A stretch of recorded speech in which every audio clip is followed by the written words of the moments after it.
India में 28 states हैं और 8 यूनियन टेरिटरीज हैं। सभी के कुछ अपनी विशेषताएं हैं और कुछ लेवल है उनके डेवलपमेंट का। सभी ने अलग अलग विकास किया हुआ है। वैसे तो हमें आज़ाद हुए 75 साल हो चुके हैं, लेकिन आज भी भारत जो है वो गरीबी, भुखमरी और खराब स्वास्थ्य सेवाएं और कई सारी बेसिक फैसिलिटीज जो हैं उनकी भी कमियों से जूझ रहा है।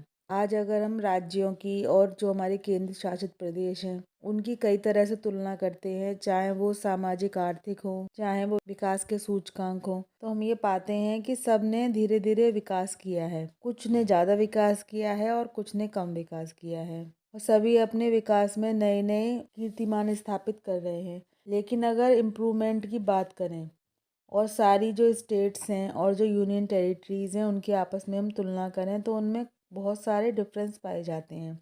चाहे तो वो उत्तरी क्षेत्र की बात हो, चाहे दक्षिणी क्षेत्र की हो, चाहे केंद्रीय, चाहे पूर्वी, चाहे पश्चिमी, चाहे वो उत्तरी पूर्वी क्षेत्रों की बात करें। तो अगर हम सामान्य रूप से बात करें तो जो हमारे दक्षिणी और पश्चिमी राज्य हैं वहाँ पर ज्यादा तरक्की हमें देखने को मिलती है, ज्यादा विकास हमें देखने को मिलता है। और जो हमारे पूर्वी राज्य हैं जैसे कि बिहार है, उड़ीसा है, झारखंड है, इन्होंने जो भी हमारे सूचकांक है उनके हिसाब से बहुत ही खराब परफॉर्म किया है। चाहे वो कृषि की बात हो, जो हमारी मध्य प्रदेश है और छत्तीसगढ़ है वो सभी से ऊपर हैं। और जो हमारे उत्तरी राज्य हैं उन्होंने कृषि के क्षेत्र में कई राज्यों को पीछे छोड़ा हुआ है। जैसे कि अगर हम एग्रीकल्चर पर हेक्टेयर की बात करें तो जो हमारा ड्रिंकिंग वाटर है जो पाइप और पंप से मिलता है, चाहे वो ढके हुए कुएं हैं या वो शौचालय की सुविधा है, तो उन्होंने कई सारे जो राज्य हैं उनको पीछे छोड़ा हुआ है। जैसे कि अगर स्वास्थ्य के सूचकांक की बात करें, जैसे कि इन्फेंट मोर्टेलिटी रेट है और शेयर ऑफ अंडरवेट चिल्ड्रन है,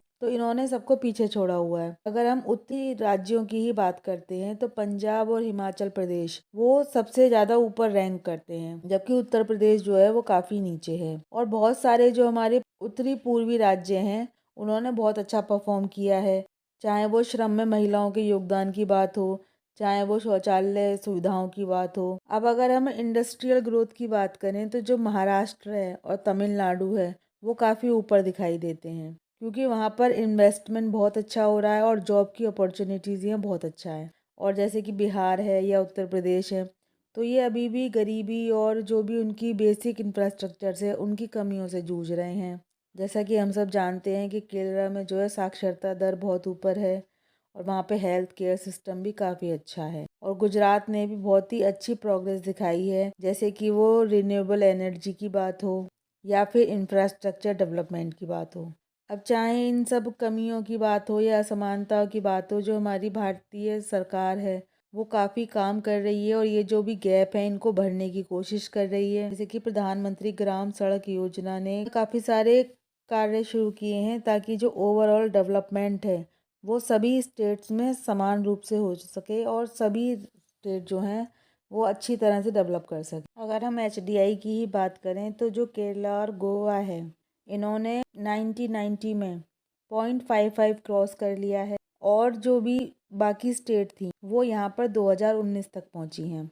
अगर हम बिहार और उत्तर प्रदेश की बात करें तो उनका जो एसडीआई है वो लेस देन 0.6 है और वो अभी तक भी बॉटम में ही है। और केरला और गोवा है वो सबसे ज़्यादा टॉप रहे हैं लिस्ट में। तो आशा करते हैं आपको ये वीडियो अच्छा लगा होगा, समझ में आया होगा। अगर आपको ये वीडियो पसंद आया हो तो इसे लाइक कीजिए, शेयर कीजिए और प्लीज़ मेरे चैनल को सब्सक्राइब कीजिए। Thanks for watching.